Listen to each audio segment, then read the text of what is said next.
ওই ব্যক্তি প্রকৃত কল্যাণের অধিকারী, ওই ব্যক্তি প্রকৃত সুখী মনের দিক থেকে, আত্মার দিক থেকে, যে ব্যক্তি ইসলাম ধর্ম গ্রহণ করে এবং ইসলাম অনুযায়ী জীবন যাপন করে। সুবহানাল্লাহ বলবেন না? মানে ইসলামের বিধিনিষেধ সে মেনে চলে, ইসলাম যেটাকে হালাল করেছে সে সেই হালালটাকে গ্রহণ করে, ইসলাম যেটাকে হারাম করেছে সে হারাম থেকে বেঁচে থাকার চেষ্টা করে। এই হলো 1 নম্বর গুণ, যে ইসলামকে জীবনের সকল ক্ষেত্রে মানা। আমরা যদি পরিপূর্ণভাবে সুখী এবং কল্যাণের অধিকারী হতে চাই, তাহলে আমরা যেন প্রত্যেকে ইসলামকে পরিপূর্ণভাবে মানার চেষ্টা করি। অনেক লোক আছে ইসলামের আংশিক মানে আর বেশিরভাগ অংশ ছেড়ে দেয়, কথা বলে না। যেমন দেখবেন অনেক লোক আছে নামাজ পড়ে, রোজা রাখে, হজও করে, দাড়ি আছে, টুপি আছে, লেবাস সুরাত আছে, কিন্তু সুদ ছাড়তে পারে না, ঘুষ ছাড়তে পারে না, অন্যায় অবিচার ছাড়তে পারে না, মানুষের উপর জুলুম নির্যাতন ছাড়তে পারে না, পরেরটা মেরে খাওয়া ছাড়তে পারে না, কথা বলে না। তাইলে আমরা ইসলামের কিছু মানি, কিছু ছাড়ি, সুবিধাবাদী। এটা ছিল ইহুদিদের স্বভাব। কাদের স্বভাব? ইহুদিরা ইনজিল কিতাবের কিছু অংশ মানত, কিছু অংশ ছেড়ে দিত, কিছু অংশ আমল করত, আর যেই অংশ ইনজিল কিতাবের যেই বিধানগুলি তাদের কাছে কঠিন মনে হতো সেই বিধানগুলি তারা মানত না, ছেড়ে দিত।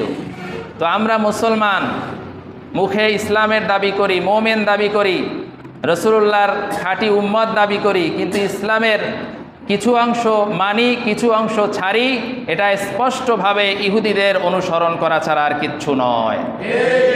আমরা কি মুসলমান না ইহুদি? আরো জোরে। মুসলমান বলতে কষ্ট হয় নাকি? আল্লাহ পাক বিনা দরখাস্তে আপনাকে মুসলমান বানিয়ে মুসলমানের ঘরে পাঠিয়েছেন, এটা তো গৌরবের বিষয়, ঠিক কিনা বলেন?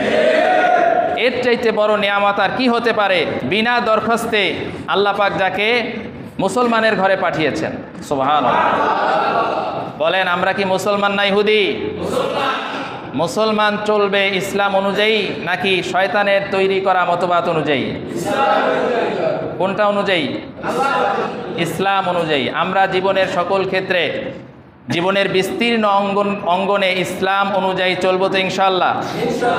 আমাদের রাজনীতি হবে কি অনুযায়ী? আমাদের অর্থনীতি হবে কি অনুযায়ী? আমাদের সমাজনীতি হবে কি অনুযায়ী? শুধুমাত্র বিবাহ শাদী হবে ইহুদি খ্রিস্টানদের তরিকায় নাকি? সমাজের 99% বিবাহগুলি হয় কোন তরিকায়? ইহুদি খ্রিস্টান এবং পশ্চিমাদের তরিকায়, অমুসলিমদের তরিকায়, ঠিক কিনা বলেন? কোথায় আছি আমরা? কি মুসলমান হয়েছেন আপনি? আপনি কেমন করে সুখী হবেন, দুনিয়ায় শান্তি পাবেন, কল্যাণের অধিকারী হবেন? আপনি তো ইসলাম অনুযায়ী চলতেছেন না। কথায় কষ্ট পাচ্ছেন নাকি? এই কথাগুলি আমাদের জন্য উপকারী কিনা? আমরা চলবো ইসলাম অনুযায়ী আংশিক নাকি পুরাপুরি? আংশিক চললে কি হয় দেখেন, আপনি মনে করেন একটা গাড়িতে উঠবেন, একটা বাসে উঠবেন, বাসে উঠে এক পা দিয়ে আর এক পা বাইরে রাখলেন, গাড়ি চলা শুরু করলো, কি অবস্থা হবে? দুর্ঘটনা ঘটবে কিনা? আপনি গাড়ির নিচে পড়ে মারাও যেতে পারেন। তো ইসলাম যদি আপনি আংশিক মানেন, বেশিরভাগ অংশ ছেড়ে দেন অথবা আংশিক ছেড়ে দেন, আপনি পরিপূর্ণ মুসলমান হয়ে কবরে যেতে পারবেন না। অবশেষে আপনাকে ধ্বংসের দ্বার প্রান্তে চলে যেতে হবে, জাহান্নামে চলে যাওয়া লাগতে পারে, ঠিক কিনা বলে?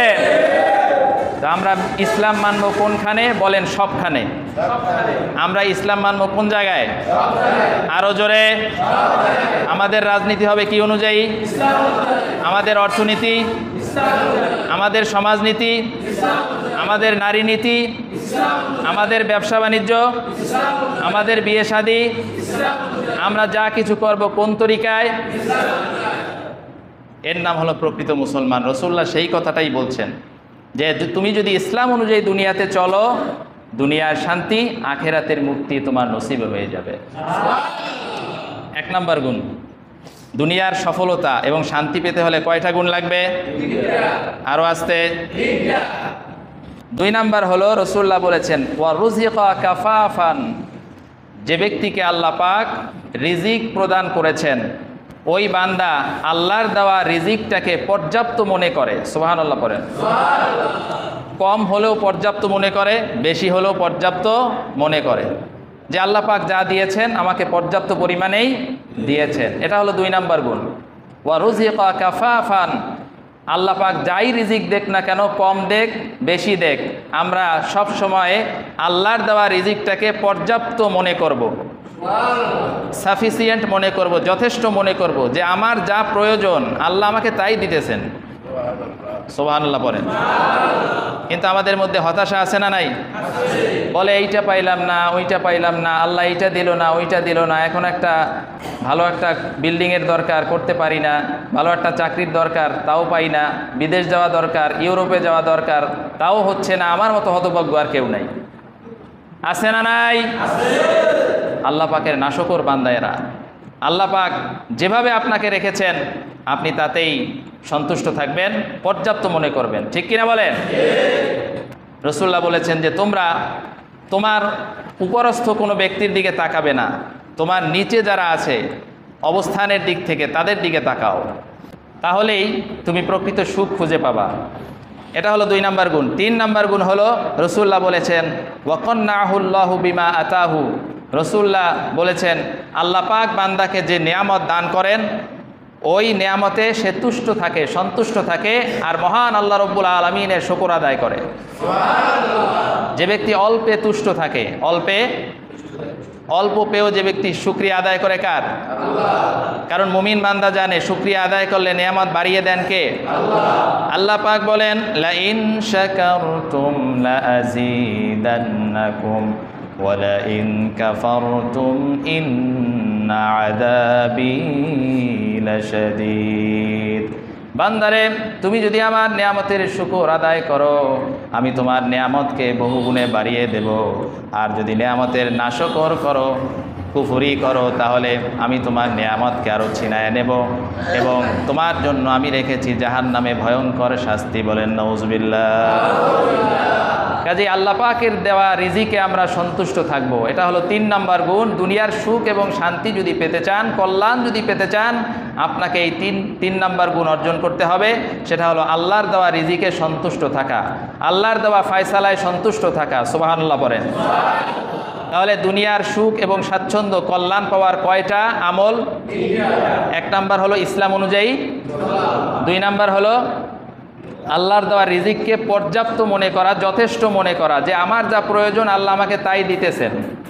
3 নাম্বার হলো অল্পে তুষ্ট থাকা, বেশি হাই হুতাশ না করা, হতাশা না করা। ঠিক কিনা বলেন?